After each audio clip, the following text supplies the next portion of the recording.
இங்க ராஜாவினுடைய ஒரு விசித்திரமான தேர் இருந்தது. அந்த தேர்ல ராஜா எல்லாரும் போய் மக்களுக்கு நல்லது சொல்லிட்டு இருந்தான். அப்போ அந்த தேர் எடுத்துக்கொண்டு எல்லாருக்கும் ராஜா நல்லது சொல்லிக்கொண்டே இருந்தவன். அவனை எல்லாரும் கூப்பிடவும் அவனை போல நல்லவன் கிடையாது, அதாவது தன்னை போல யாருமே இல்லைன்னு சொல்லி அந்த ராஜாவுக்கு அகங்காரம். அதனால அந்த ராஜா கொஞ்ச நாள் அளவில் நான் எதுக்கு இந்த உலகத்துக்கு கிளம்பினோங்கிறத மறந்து போய் வெறுமையே அந்த தேர்ல எல்லாருக்கும் தெரிய ஆரம்பிக்கிறான். எப்போ ஒரு பொருள் தர்மத்துக்காக கொடுக்கப்பட்டதோ அது அதுக்கு உபயோகப்படலைன்னு சொன்னா அது எதிர்வினை ஆற்ற ஆரம்பிக்கும். அப்போ அந்த தேர் இப்படியே எல்லாத்தையும் போறது இல்லையா, அந்த தேருடைய வலிமை வெயிட்னு சொல்லுவாங்க இல்லையா, அந்த தேருடைய கனம் முழுக்க அந்த தேருடைய நிழலை விடாது. அப்போ அந்த நிழல் பூமியில எங்கெல்லாம் படுகிறதோ அந்த நிழல் படப்பட எல்லாரும் தேரை மேலே ஏறி போற மாதிரி துன்பப்படுகிறார்கள். ஆகையினால அந்த ராஜாவுடைய போக்கை அவருடைய அகங்காரத்தை நிறுத்த வேணும்னு சொல்லி பகவான் தன்னுடைய வலது கால் கட்ட வரனால அந்த ராஜாவுடைய தேர் நிழலை பூமியில அழுத்துகிறார். அதான் இந்த ஊருக்கு தேர் அழுத்திய ஊர் தேர் அழுந்தூர் அப்படின்னு சொல்லி இந்த ஊருக்கு பெயராகுது. அதுக்கப்புறமா அந்த ராஜா கீழே இறங்கி வந்து இந்த சுவாமி இடத்துல தன்னுடைய தவறுக்கு மன்னிப்பு கோரி இதே மாதிரி தை மாசத்துல அமாவாசை தினம், அதனால சுவாமி ஸ்ரீவைகுண்டத்திலிருந்து இந்த ஊருக்கு வந்த தினம் இன்னைக்கு. அதனாலதான் திருமங்கையாழ்வாருக்காக அங்க கருடு சேவை. இங்கே சுவாமியுடைய அவதார தினம், அவதாரம்னு சொன்னா மேலிலிருந்து கீழே இறங்குவது. அதனால சுவாமி நமக்காக இறங்கி வந்த தினம் இன்றைய தினம். அதனாலதான் இந்த ஊர்ல விசேஷம் தை அமாவாசை இன்னைக்கு கருடு சேவை, நாளைக்கு நாகூர்ல கருடு சேவை.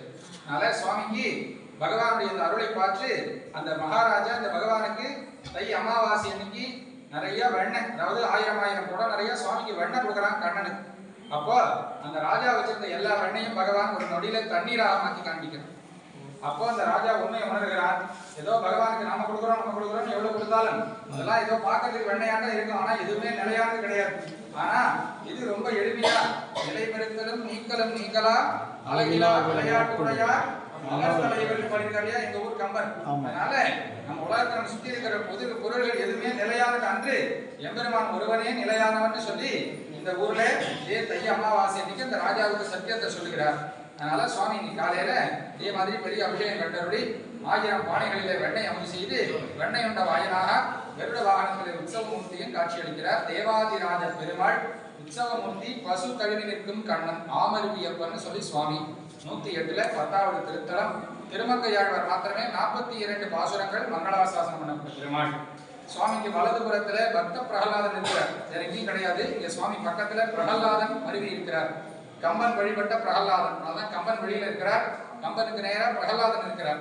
கம்ப ராமாயணத்துல இரணியவதை படலம் என்று ஒரு சரித்திரம் உண்டு, நீங்களா கேள்விப்பட்டிருப்பீங்க. அத ஏன்னு சொன்னா நரசிம்மருடைய கதை ராமனுடைய கதையில எங்க வந்தது. அப்போ இந்த பிரகலாதனுக்காக கவி புனைகிறார். அதனால கம்பன் வழிபட்ட பிரகலாதன் என்று இந்த பிரகலாதனுக்கு பெயர்.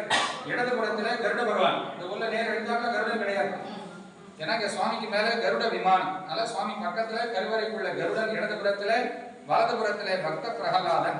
அதே மாதிரி அமர்ந்த நிலையில இந்த பக்கம் எல்லா ஊர்லயும் பார்த்துருப்பீங்க மார்க்கண்டேயரும் காவிரி தாய், ஏன்னா இதுக்கப்புறம் காவிரி கடற்கரை கலக்கா இல்லையா, அதனாலதான் காவிரி புகும்பட்டினம் அப்படின்னு பேரு. பூம்புகார்னு நீங்க பேர் வைக்கிறாங்க இல்லையா, அது காவிரி புகும்பட்டினம்னு பேர். அதனால காவிரி கடைசி சமயத்துல தனக்கு எல்லாரும் வந்து என் பாவத்தை என் மேல கழுவுறார்களே, நான் எங்க போவேன்னு சொல்லி காவிரி கேட்டு இதே மாதிரி இந்த காவிரி கடைசி நிலைகளிலே தவம் செய்கிறாள். காவிரியினுடைய கடைமடை பிரதேசம் காவிரி தாயார் மார்க்கண்டேய முனிவர். 107ல 10வது திருத்தலம். தேவாதிராஜ பெருமாள் ஆமருவி அப்பன் பசு தழுவி நிற்கும் கண்ணன் ஆமருவி அப்பன். திருமங்கையாழ்வார் மங்களாசாசனம். அண்ணா சுவாமி தரிசனம் பண்ணீங்க.